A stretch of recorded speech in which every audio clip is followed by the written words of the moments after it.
welcome to this webinar on wealth structuring, succession planning and governance for clients in the Kingdom of Saudi Arabia. This webinar is part of the build-up to our live event back in Riyadh on Tuesday, 12th of November. Really looking forward to that. Excitement's really building for that event returning to the city. So I've got a great panel of contributors today to talk on this topic of succession planning, which is a key topic for our community. We're going to bring in our speakers in a sec for some brief introductions. We're going to ask you some poll questions in a minute to get you warmed up. We're also going to encourage you to put questions and comments in the chat as we move through this 1-hour session. I'm poised and ready to look out for questions in your chat and bring them live to our panel to make this an interactive session. So please do contribute by putting those questions, comments and thoughts in the chat. But without further ado, I'd like to invite each of our panelists to provide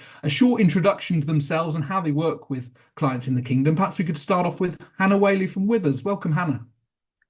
Hi, thank you, David. Hi, everybody. My name's Hannah Wailoo. I'm a partner at Withers Law Firm. I'm based in our London office. I'm in our private client and tax team. My practice covers a breadth of private client issues. I'm ultimately a trust and structuring lawyer. I've had the privilege of working for families connected to the region for about 10 years now. And that spans on inbound work into the UK, but also more recently, lots of work with structuring, governance, family succession for sort of more onshore thing that those families are experiencing. Fantastic. Well, Alejandro, dialing in from Miami. Alejandro, welcome. Be great to have a quick introduction. Thank you. Thank you very much. I am Alejandro Rivero. I live in Miami. We're based in Miami. Sophos Advisors. We are a life insurance advisor and intermediary. We provide products that are tailored to our clients' diverse needs. We have offices here in Miami. We have offices in Switzerland, from which we provide also services to the Middle East. And we're in the process of setting up, hopefully very soon, an office in the DIFC. We are a team that provides, as I said, families and businesses with essential tools to address and support their risk management needs. Very much specialized in Latin America, but through the Swiss office and the Dubai office, we are expanding our presence internationally. So looking forward to today's discussion. Fantastic. Great to have you with us. And Angela Calnan from Collas, Crill in Guernsey. Angela, welcome. Hi, David. And hello, everybody. I'm Angela Calnan. I'm the offshore lawyer amongst the bunch. So I'm currently at my office in Guernsey. I work at Collas Crill.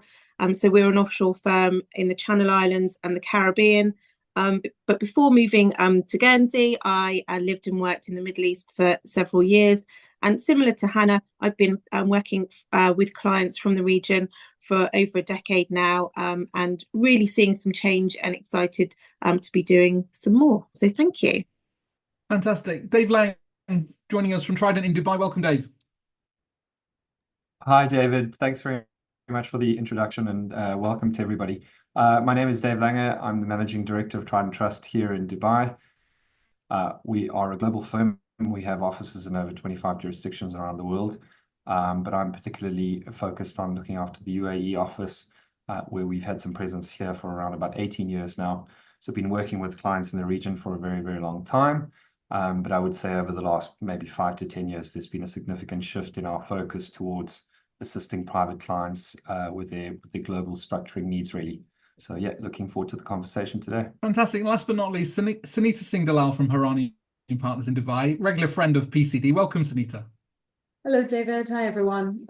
It's good to be back talking all things Saudi. It's the season, and it's quite exciting that you're bringing in another very good selective kind of set of delegates out to the kingdom. So that's tremendous. I lead the private wealth and family offices practice at Hourani and Partners, and we work with our affiliated firms, ZH Partners, across Saudi to work with many of the families in the region.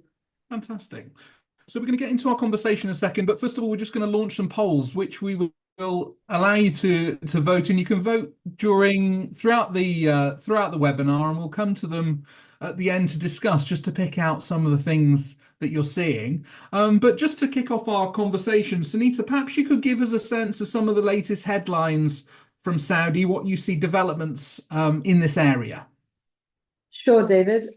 It's certainly, I think a lot has happened as well since we last met in terms of the High Net Worth Advisor PCD group last year. There's a lot of focus in terms of succession planning, so to speak, in the kingdom.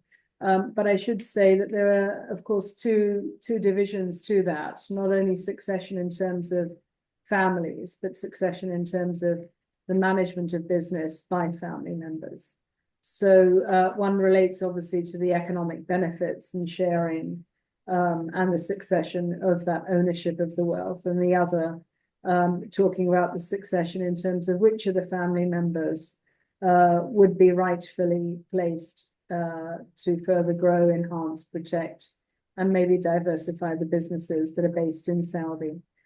So we're seeing a lot more awareness of that, a lot of awareness within families of the need to become a little more streamlined, perhaps a little more organized, but also in terms of with the inflow of foreign investment into the kingdom.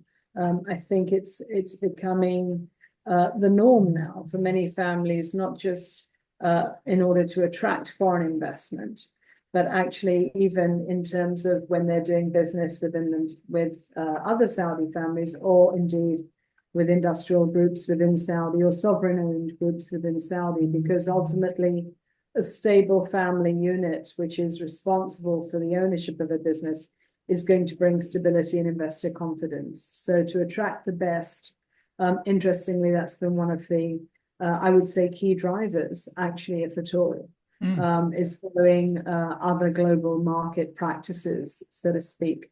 And within the region, of course, one of the most vibrant economies to look at is that of the UAE, and family businesses structured here, because the wealth in the Kingdom of Saudi Arabia and the UAE still very much is concentrated, and the economy's activity and the wealth output from the economy and industry such is still very much concentrated under the ownership of families. So it's certainly becoming a more common conversation to have. And we do see, for example, even, the next gen, the uptake of next gen at business schools wanting to even start to talk about the ownership of family business on the ground in the kingdom or here in the region. So you have the best of the business schools setting up executive ownership programs here in the region. So that's very interesting. And I also think, as we've mentioned earlier on, the National Centre for Family Business that has been set up a couple of years ago under the leadership of the CEO, Dr. Aith Al-Mubarak, who we're hoping may join us in a couple of weeks in Saudi. They're doing some fantastic things. We have other organizations who are working with them, such as the Business Family House, set up by another group of local Saudi professionals coming in and running workshops for family members, addressing difficult issues. We have Tasweer, created by Dr. Rosanna Al-Tayr, whose focus is resolving conflict within family.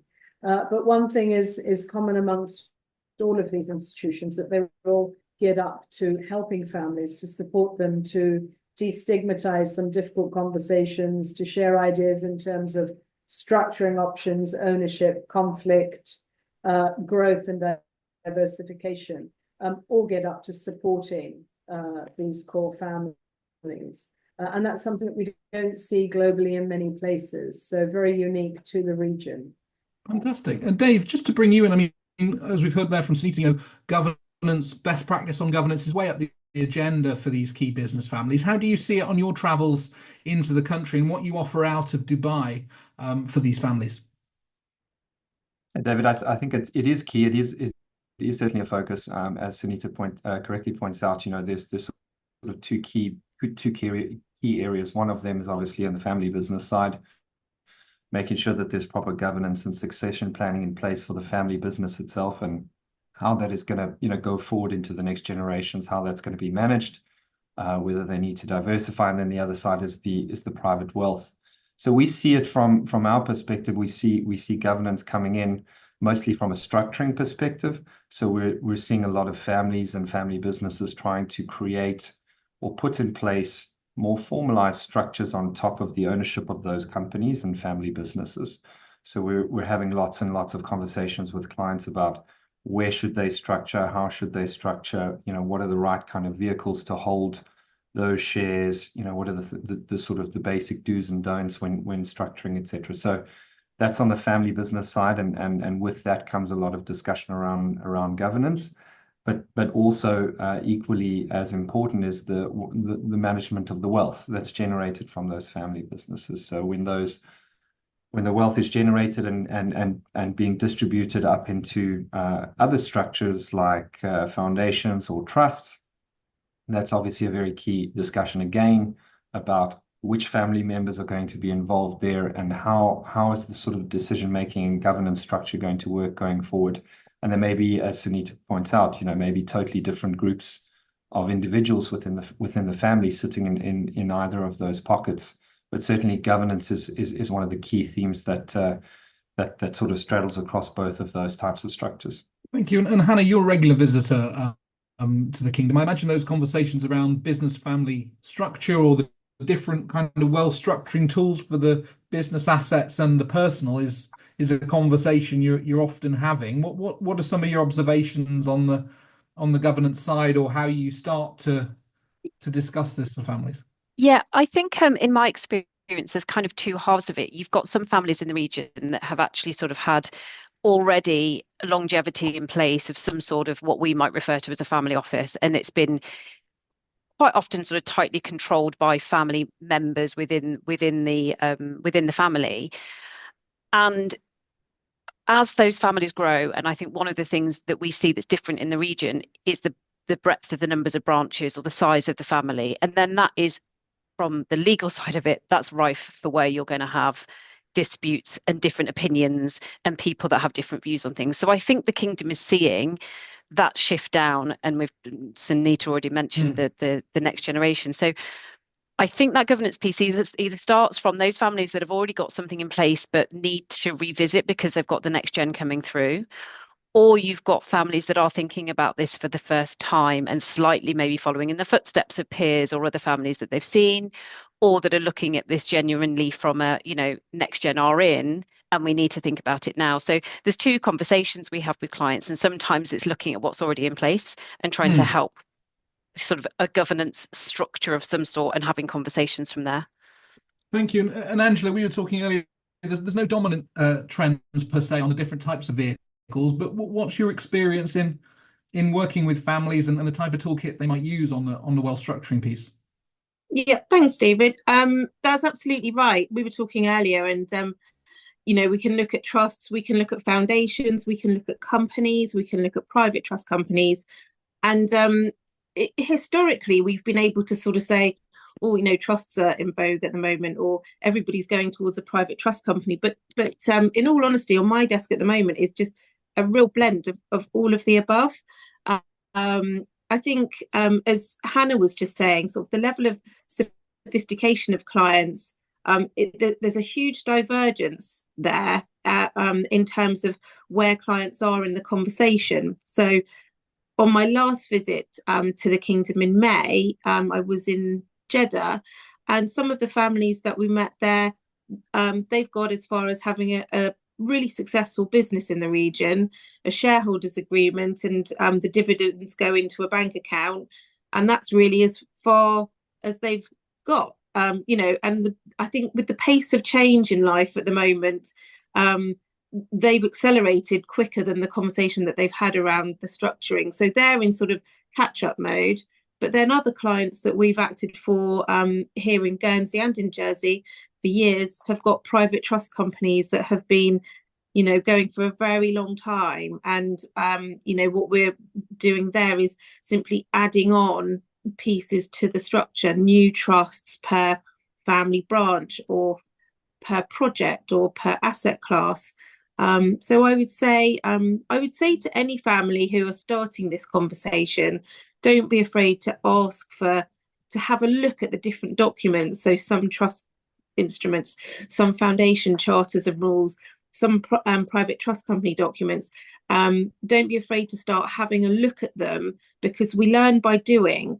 So have a look, explore, and then decide which route you might want to go. But yeah, coming back to that initial point, there's no discernible trend as far as I can see. We're doing a little bit of everything at the moment. Thanks. And Alejandro, I mean, how does like a tailored bespoke insurance solution fit into this for a ultra high net worth client? Where do you see your solutions coming into play? You know, what's an ideal kind of client to try and work with? So on the insurance side, from our perspective, of course, it should play a role in the overall estate planning for families. It's probably less prevalent in the kingdom than in other regions where we operate, because typically the insurance conversation is more related to taxation, so tax efficiency, rather than actual estate planning. However, we see it from three different views. The first one is the use of traditional life products, where you are basically trying to create liquidity for the family, liquidity to play with inheritance distribution, for example, the liquidity to heirs to cover expenses, debt, taxes, or even to compensate family members that do not participate in the business, for example. On the other side, we use private placement. Private placement, the way we see it being used in the kingdom is it's on the wealth transfer and estate planning, because insurance allows you to designate beneficiaries freely. It doesn't have to go through the state, so it's non-testamentary succession. So for families, it's very important because they may distribute equally to all the family members. It offers asset protection, PPLI, asset protection from creditors or legal claims. So most of the funds that they get to put into a life insurance product, they know that the insurance protection is an added value for them. You have custom investment options on PPLI. So basically, any asset that is subject to valuation may be under a PPLI. So we may see families using it only for financial assets, which is the typical or the most basic form, all the way to adding a privately held businesses or private equity or even art collections and so on. It is something that can be put into a PPLI. But for the management of the state, it becomes a very easy tool to use. In combination with the universal life, it provides a state liquidity, which is also important, for example, for families that hold assets outside of the kingdom, like in the UK, for example. It's very known that families like to hold big real estate properties, and they have a big exposure to inheritance taxes. So to avoid the liquidation of assets, families go to universal life to create this state liquidity.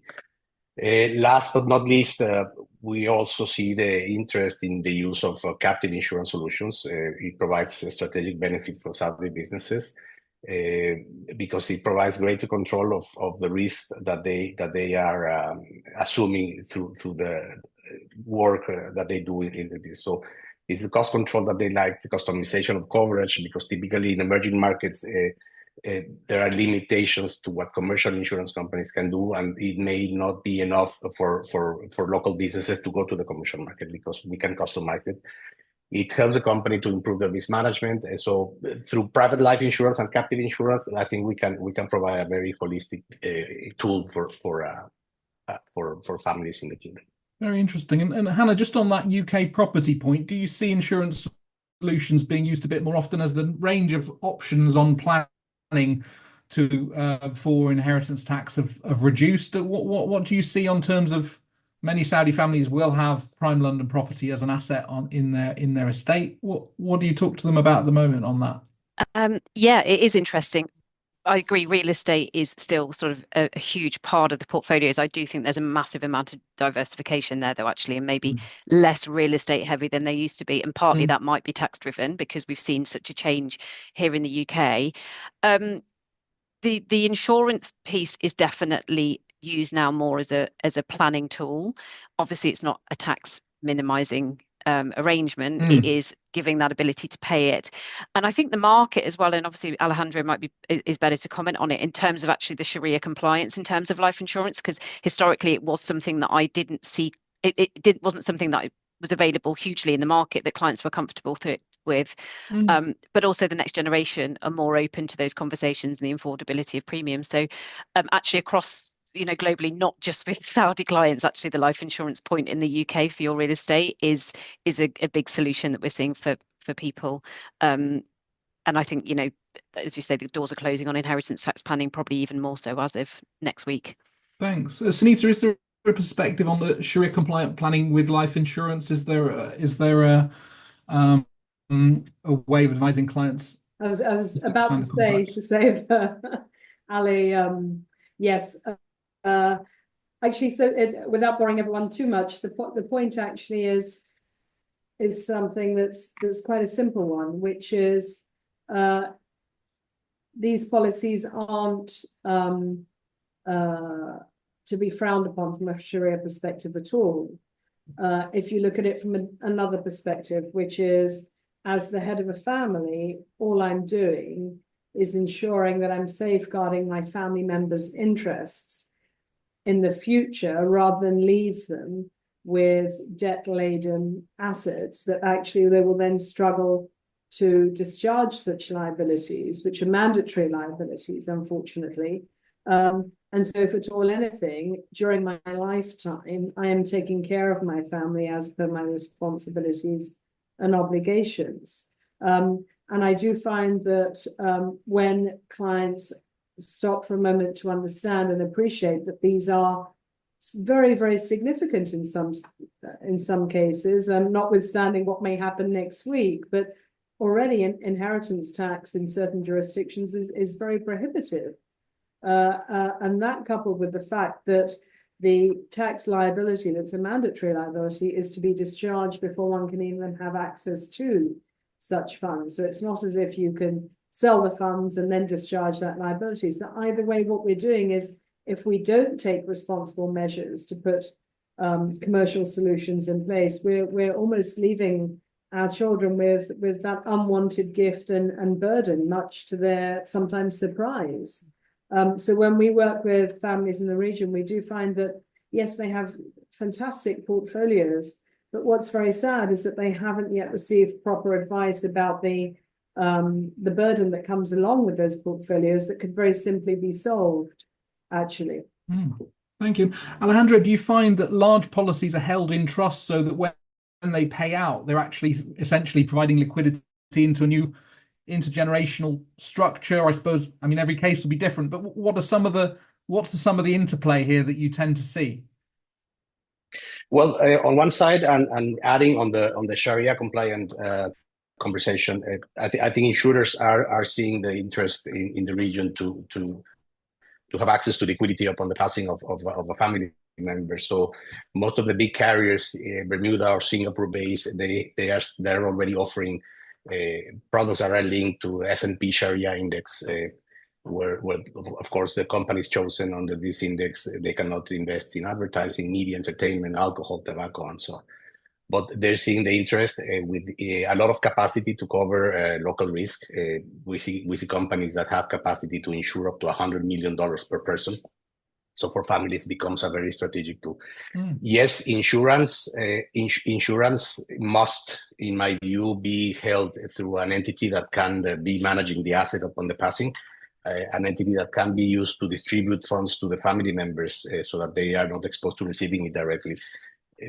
We're talking about UK liabilities, but we see also families that have liabilities in the US where the state tax is also huge, or family members that migrate to the United States or to other countries where there might be taxation on income that they receive. So that's where universal life becomes important for the planning, but also where PPLI becomes a tax issue again, when family members are holding assets in other regions, or even for expatriates that live in the kingdom that have to report internationally, I mean, in their home countries, the taxation. So yes, life insurance becomes a very strategic tool. We understand as well the importance of keeping it compliant.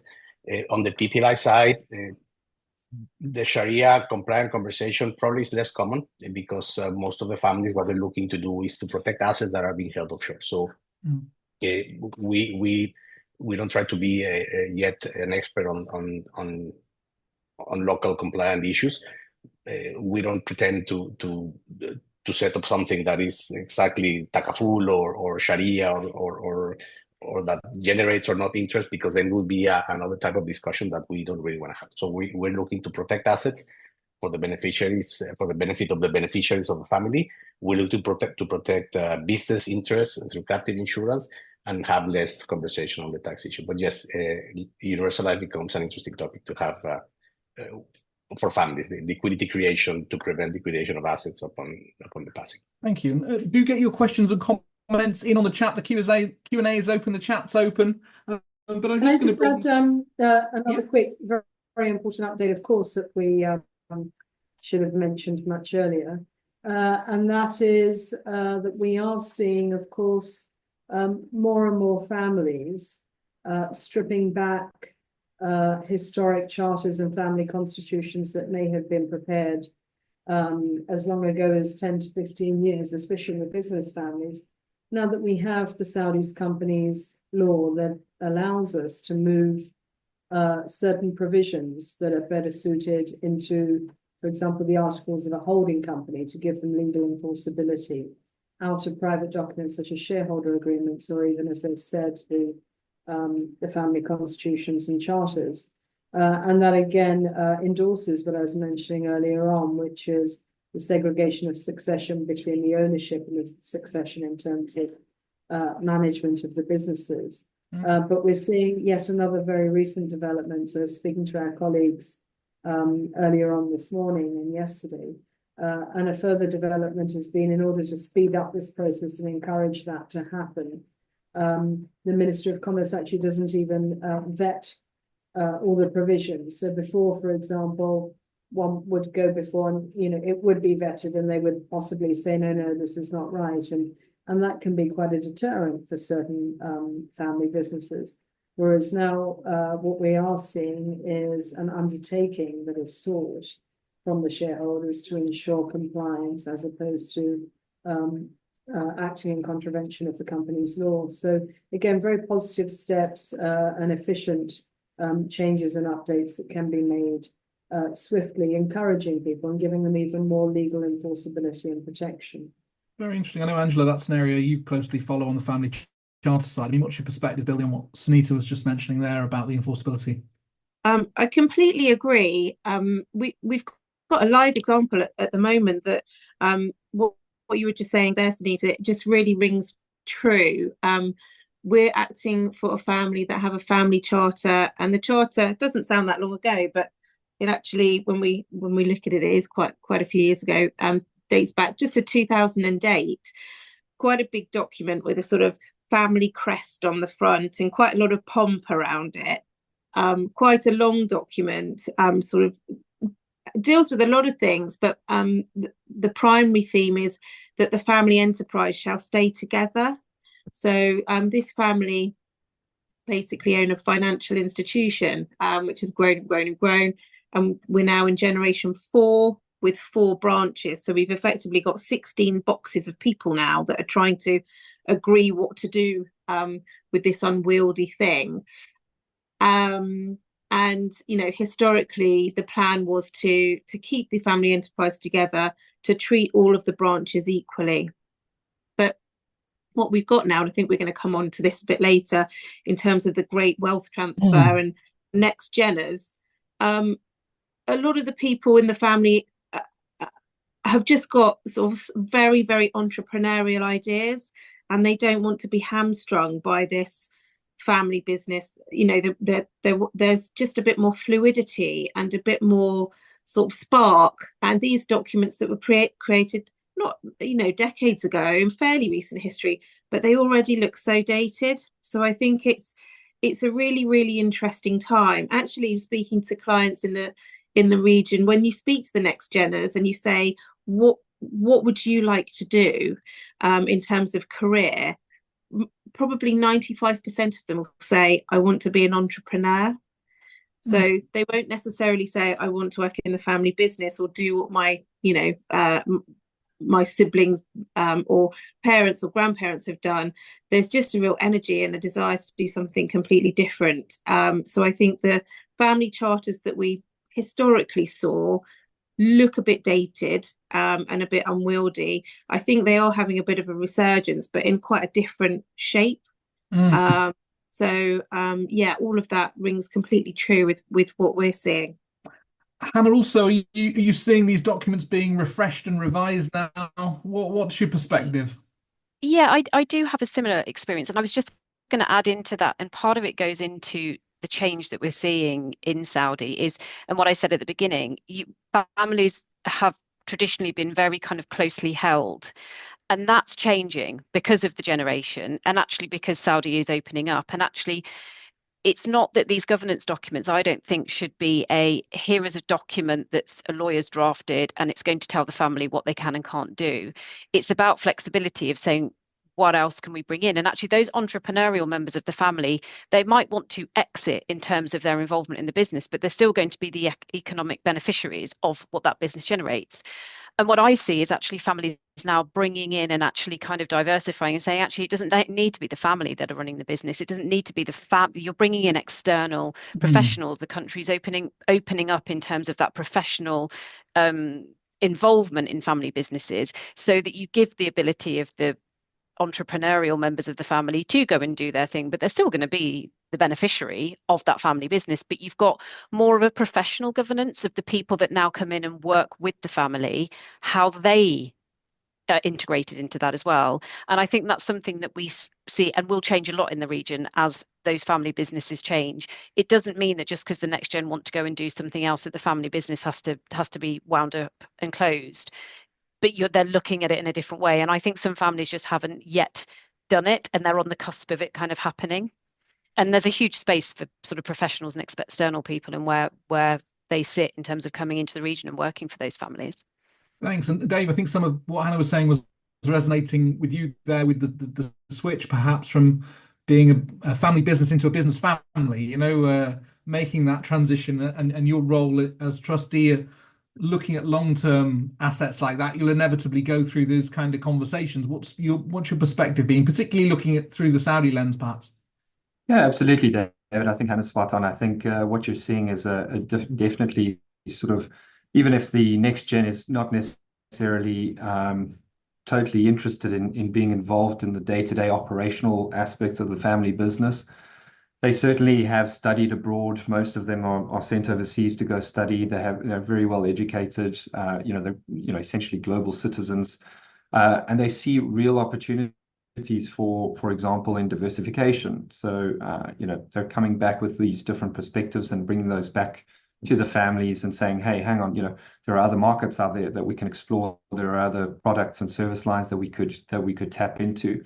So that's something we're seeing. The other thing is digitization. I think the next generation really can add a huge amount of value to these family businesses by just bringing in, ideas around technology and solutions, because a lot of these family businesses are sort of traditionally run and sort of have older models, and that can really help a business in terms of operational efficiencies, etc. So they're really bringing that in, and I suppose the third element as well is really looking at sort of growth strategies and saying, well, hang on, we've been funding this business, for the last, however long as a family. Why don't we look at getting external investors in and sort of growing the sort of the capital pool, as it were, to fund some of that growth?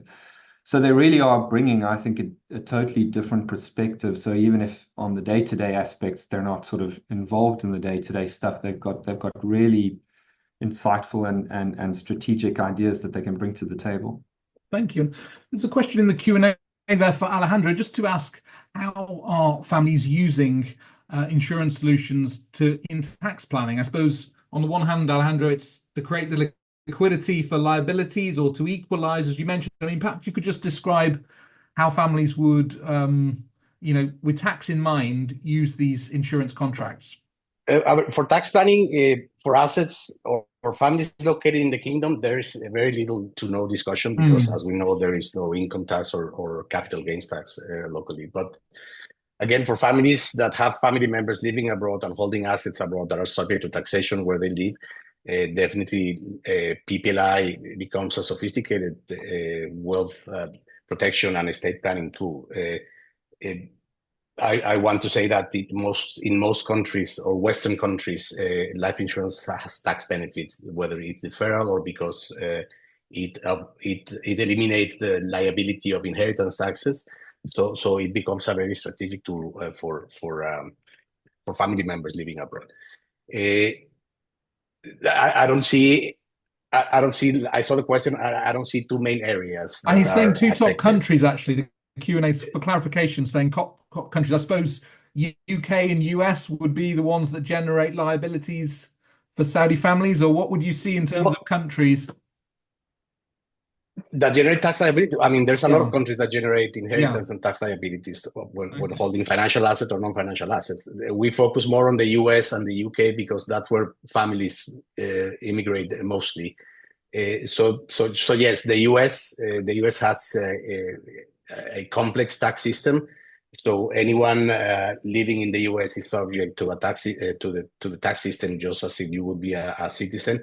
If you are a non-resident of the United States holding assets in the United States, the burden is even bigger because your exemptions go from $10 million if you are a citizen to $60,000. So families need to understand that the liability can be big, and definitely life insurance becomes an important tool for this. We have seen families exposed to estate taxation in the US where there has been no planning at all. So they end up having to liquidate assets to pay the IRS. The IRS gives you 9 months to pay the liability. So normally families, they just go and sell at an urgent price, I don't know, real estate or any other financial asset, when life insurance can provide this liquidity upon passing. So it becomes a strategic tool for planning as well. In the UK is the same, without being very familiar with the UK tax system, but we understand the IHT becomes a hassle when you're holding large properties or any other assets there. And last but not least, there is now the budget thing coming at the end of the month, and we had an event recently in Zurich to discuss the use of PPLI for UK resident doms and how efficient it becomes for holding financial assets when you are under that regime. So yes, US and UK, they become probably the ones at the top of my list for people that are either holding an asset or are residents of those countries. Thank you. And just zooming out a bit, I mean, Dave, Trident have a big international network of different offices, so you can work with colleagues around the globe on different types of structures. But what kind of trends do you tend to see in terms of jurisdictions being used by clients in the kingdom? Is there any trends on how you interact with, I guess, colleagues across the group on planning? Yeah, thanks, David. I think there's probably 3 key jurisdictions that I could point to. Probably one which is foremost in mind is BVI, but that's traditionally, really speaking, it's still quite scary, I would say, in some respects, to kind of see how much wealth is still sitting, in a basic sort of BVI company, and you're talking about hundreds of millions of dollars worth of assets sitting in BVI companies still to this day. So that's something we come across quite a lot, and at least those conversations, the reason they're talking to us again is not only because we may be the registered agents there, but they're now sort of saying, okay, they realize that that's not enough, right? So they need to kind of have a bit more of a sophisticated structure, but we still see that quite a lot. The other jurisdiction we see a lot of activity is obviously in the UAE for DIFC and ADGM, RAC foundations. So those are very popular to hold real estate assets and local assets here in the UAE. But we're also seeing those foundations, interestingly, being used as PTFs or PTCs. So actually, we have two Saudi families that have used a DIFC foundation to act as PTFs for offshore trust structures. Both of those being in Guernsey and Jersey, respectively. So that's quite an interesting use that the clients are coming here to use the foundation law for that specific purpose. And then the other one is still Channel Islands, and Angela will probably agree with me on this. That's still a very, very popular jurisdiction for trust structures as well. I'll come back into that in a second. There's a question in the Q&A that's just caught my eye, just saying, is it possible to migrate BVI companies to free zones like DIFC? So what are some of the, I don't know who wants to pick up on that, but what are some of the considerations? Someone's got a company domiciled somewhere and looking at moving it to another jurisdiction. Sunita, do you want to give us a lead on that? I think that one's for Dave, but from my Okay, sure. perspective, no, from my perspective, I was nodding my head because yes, sometimes actually rather than it sometimes is simpler, especially if these are special purpose vehicles that hold, for example, a trophy asset. But of course, subject to all the tax considerations, etc., making sure that they've had proper advice before they do it. And the same goes to when we're using foundations for cross-border structures. Just a word of caution there is, everyone please do remember that the UAE is now a corporate income tax, is subject to corporate income tax. So the usual issues in terms of control and decision-making, controlled foreign corporations, all these issues, depending on where the family are located, where family members are located, who's receiving benefits from where. Cross-border advice is certainly absolutely paramount, and not just legal advice, but tax advice. So the way to do it, again, is most of us on this call here collaborate with each other anyway, and that really is the best way in the best interest. But I'll leave Dave to get into the intricacies of the migration. Please, Dave, go ahead. Sunita. Yeah, so look, I think, so, you know, without sort of spending too much time on that, but Sunita's absolutely correct. You do need to look at the cross-border, you know, implications before taking any action. But the short answer to the question is yes, you can re-domicile a BVI company into, let's say, a free zone like the IFC. So that is entirely possible. One thing I just will say as well in terms of DIFC, in terms of a recent evolution in the regulations, is that the prescribed company regulations have recently been amended, and there is now a requirement for either a GCC nexus, either through shareholding or through assets. And so where previously you used to see a lot of Saudi companies being held through ADGM SPVs, because that was an allowable structure that was used, you know, on a look-through basis.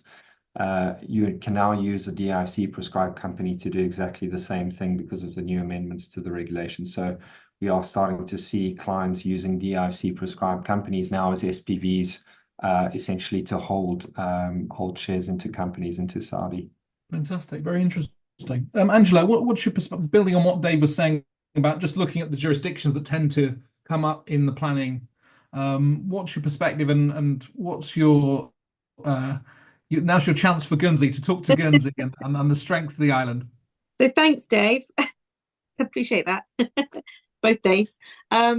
Obviously, we see a continued inflow of work into the Channel Islands, but I think what's really interesting and an interesting trend, and has been over the last sort of 3 to 5 years, is the collaboration between midshore, if you want to call it that, DIFC, ADGM, and offshore. So historically, the assets that are in the region, sort of particularly on the real estate side, have historically gone into the too difficult box, and we've done our best with the rest of the assets, usually offshore.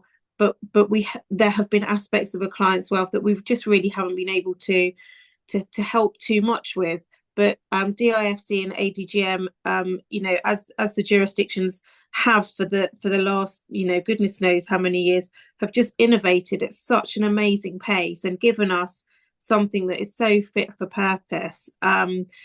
So, you know, starting off there, just solving that onshore or midshore real estate issue, but now really interested to hear that those DIFC foundations are being used as private trustee structures. And I think that is fantastic, because the structures themselves are a great solution for clients. The more jurisdictions that can be speaking to clients about those, the better. So what we mean by a private trustee or a private trustee foundation or private trust company, all kind of the same thing, is where a client, instead of having their own completely third-party trustee managing their wealth, they decide that they're going to set up their own trustee, whether that's in Guernsey, Jersey, and now in the region. So rather than having sort of handing something over completely lock stock, they'll set up their own trust company. They'll often have, a company like Trident with Dave represented on the board of that company or on the board of that foundation, to help with ensuring that it's run in accordance with local laws and regulations. But it's a way of clients retaining ultimate control over their affairs. So yeah, I think it's a really, really interesting time, and great to hear that is a new development and something which we can also talk to our clients about as well. So brilliant. Hannah, I mean, is there anything to add from your side on looking at different jurisdictions and how things are developing? Yeah, I really enjoy these conversations. As an English lawyer sat here and in a worldwide company, we actually get really involved in jurisdictional planning for clients because we look at it independently, and we can hop around jurisdictions and talk to our clients and get under the nitty gritty of what it is they want to do. And sometimes when it comes to the jurisdiction, and then that might lead to the type of structure they have, because it might well be, well, they've decided it's going to be Channel Islands, and then that leads you to a trust or foundation. It might be the other way around, that actually they found a particular trustee that they want to work with, and that might say, well, that's the jurisdiction or the type of entity they want to use. So I think there's a lot of things that can drive the conversation. They all interact with each other. Sometimes there is a particular thing that a family needs to protect against or has in mind. One thing I'm talking to a client about at the moment is actually like enhanced privacy. There's reasons in terms of, and that's quite common in the region, in terms of actually really wanting to understand how exchange of information happens and those sorts of things. So those are quite kind of legal and technical analysis that you do when looking at the jurisdictions.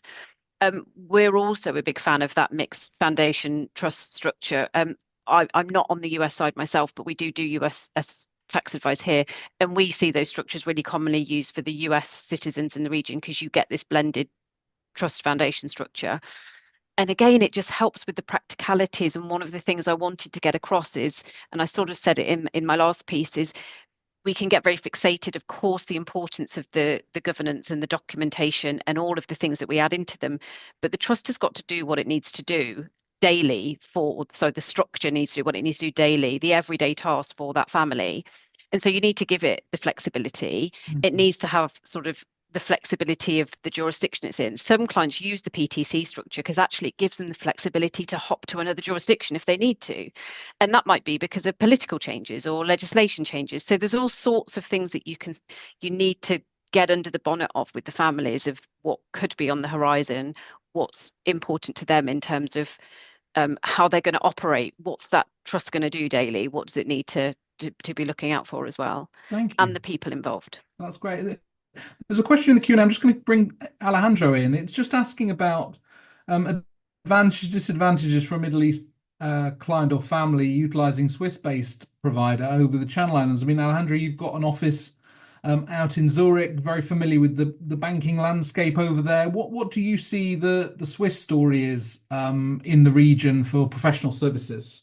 Well, Switzerland remains the main financial center for high net worth families. So definitely the facility that we provide by operating through Switzerland could be also, it's related to the fact that we have a relationship with the financial institution with which the client most likely will be banking. So we keep it local. We don't take the discussions away.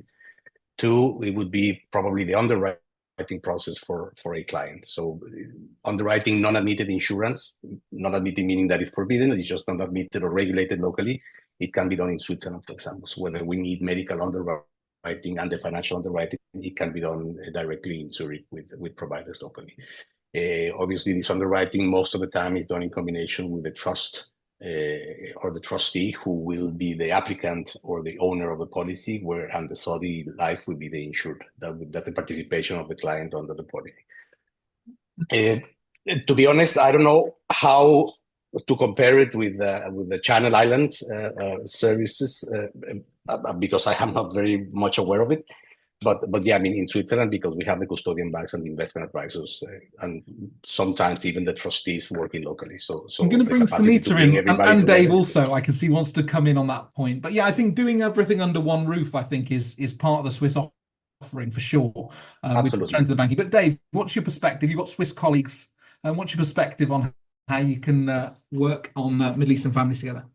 Yeah, thanks, David. I just wanted to add there actually we're seeing a little bit of a triangle developing in the sense that we have a Swiss trustee license now as Trident in both Zurich and Geneva, so we can offer Swiss trustee services from there. But those trusts are actually under Jersey proper law. So so there is actually this sort of triangle between sort of Dubai clients wanting a Swiss trustee, mostly because the trustee is then closer to where the banking relationship is, which is ultimately most of the time is run out of Zurich. But it's using really the foundations and the law and the infrastructure of Jersey. So I think it's sort of actually quite complementary in a sense, rather than sort of a competing jurisdiction, if that makes sense. I'll come to Sunita in a sec, but Angela, I mean, what's your perspective on that question of Switzerland and Channel Islands and how it all knits together?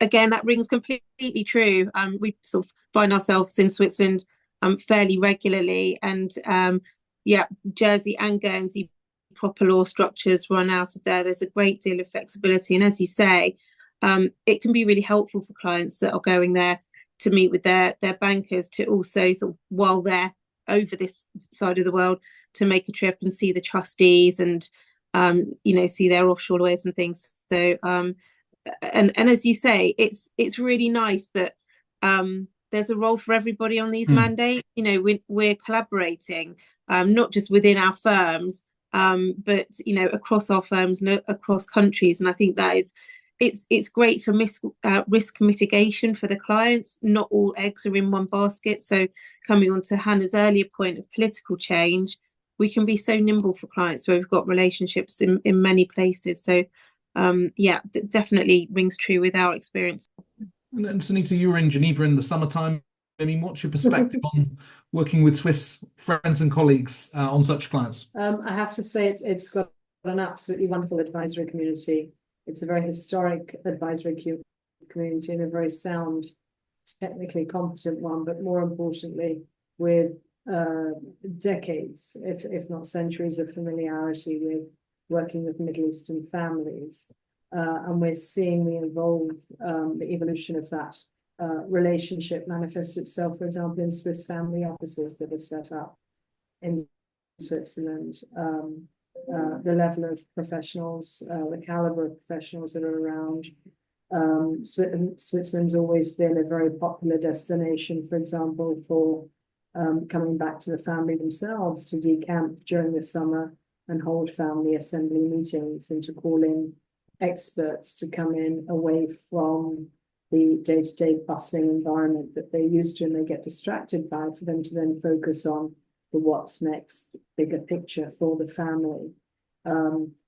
We have, there's significant, of course, wherever there's going to be familiarity, there's going to be comfort.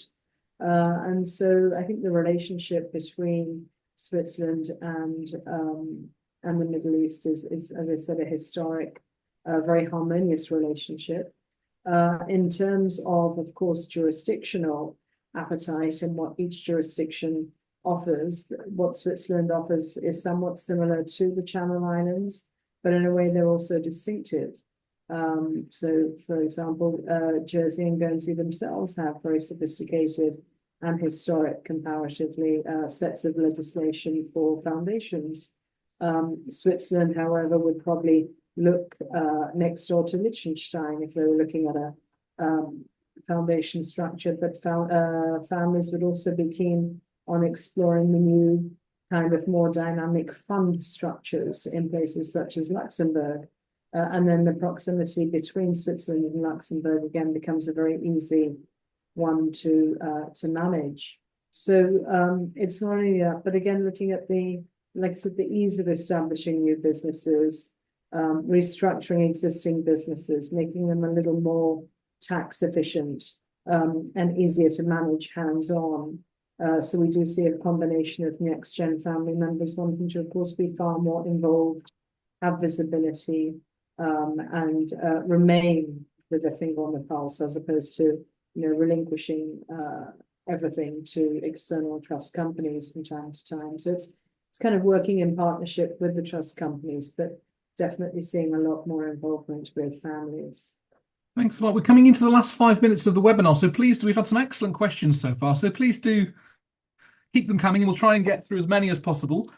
Sophie, perhaps you could flash the results of the poll up, and we might just talk to that There is a question in the Q&A just asking on fee sensitivity. I mean, maybe it's a bit glib to try and take across the whole region and say, are there any trends on how fee sensitive clients are? But I mean, Dave, just to put you in the spotlight, what's your perspective on working with clients? Do they drive a hard bargain? What's the kind of winning business environment like for you over there? A tough question, David, but thanks for it. Thanks for it anyway. No, look, I mean, I think it's a bit of a mixed bag. Yeah. I think sometimes, you can have clients with, ultra high net worth clients, squeezing you for a couple of dollars here and there. And on the other side, you can have clients on the other side of the spectrum in terms of wealth, and they're very happy to pay for the structures. I think sometimes it really comes down to educating clients about what the solution is and what they're actually buying or putting in place. Because I think that's often the misconception, is that they've been ill-advised or badly advised in the past. And so they think they can quickly sort of walk in somewhere and just buy a quick solution. And, and that goes all the way from, family charters to setting up trust, to setting up a foundation or having a BVI company. It's really about understanding what exactly are you trying to put in place and what the value of that instrument or structure is. So that's the kind of conversation that we try to get to with clients. But as always, this region is notorious for being tough negotiators. So yeah, we try and navigate our way through. Thank you. And just looking at some of the poll answers, I mean, obviously corporate vehicles and trusts come out sort of fairly top of the pops. Foundations in close behind, insurance coming up on the rails, and hopefully, Alejandro, when we're in person in Riyadh, we can have some more active conversations with that and the role it can play. On the family charters, I think there's a fairly even split, but a lot of active conversations going on. And on the final question, what are some of the priorities? I mean, maintaining wealth, preserving unity is an important goal. I mean, Sunita, this is something we've talked about before, is that the purpose of the succession planning is for the well-being of the family to coexist harmoniously, to go forward and prosper. I mean, what's just as we kind of come towards the end of this session, what's your perspective on the purpose for advisors in engaging families in these conversations? What are they driving towards? What does good look like in this area? I think when I see the poll results in relation to question 3, so what's the most pressing issue? For me, it's protection and preservation, but perhaps more so a rebalancing of the wealth and a rebalancing of positions within the family business, making it a lot more inclusive across family members, recognizing talent, but also bringing in external professional advice to enhance our own organic talent even more. So there's significant changes going on in the region, and coming back to what the National Centre for Family Business does and how it plays a role in supporting businesses and educating them. And with education, of course, comes a lot more confidence and stability. So certainly change is afoot for sure. Yes. Thank you. Well, thank you for joining us for this hour on wealth structuring and succession planning. Thank you to my panel. We look forward to building on this conversation live and in person at the Hyatt Regency Al Layer on Tuesday, the 12th of November. I'm really looking forward to seeing people in person then and building on this conversation. But thank you for joining us, and I wish you a very nice afternoon. Thanks, everyone. The latest technical content delivered through global conversations with professionals for professionals.